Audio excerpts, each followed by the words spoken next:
বন্ধুরা, আমি মলি আর চলে এসেছি তোমাদের সাথে একটা নতুন রান্নার রেসিপি নিয়ে। থাম্বনেল দেখে বুঝতেই পারছো রেসিপিটা কি, মিক্স চাউমিন। তো তার জন্য আমি এখানে বিভিন্ন রকম ভেজিটেবল নিচ্ছি। তার ভিতরে হচ্ছে বিনস, গাজর, ক্যাপসিকাম, বাঁধাকপি আর এখানে কাঁচা লঙ্কা কুচি নিয়েছি। সাথে ডিমটাকে ভুজিয়া করে নিয়েছি, চিকেনটাকে সেদ্ধ করে ছিঁড়ে নিয়েছি আর চিংড়ি মাছগুলোকে ভেজে নিয়েছি। এবার সাদা তেল দিয়ে কড়াইতে একে একে ভেজিটেবল গুলো সব ভেজে পরিমাণ মতো নুন দিয়ে দিয়েছি আর ঝালের জন্য দিয়েছি গোলমরিচ।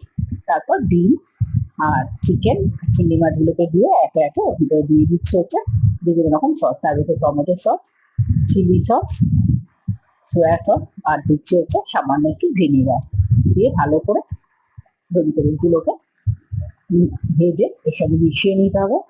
তারপর দিয়ে দিচ্ছে হচ্ছে সেদ্ধ করে রাখা চাল। চালটাকে আমি সামান্য নুন আর তেল দিয়ে সেদ্ধ করছি যাতে গায়ে না লেগে যায়। এবার দেখো আস্তে আস্তে সবজিগুলোর সঙ্গে চালটাকে মিক্স করে নিয়েছি।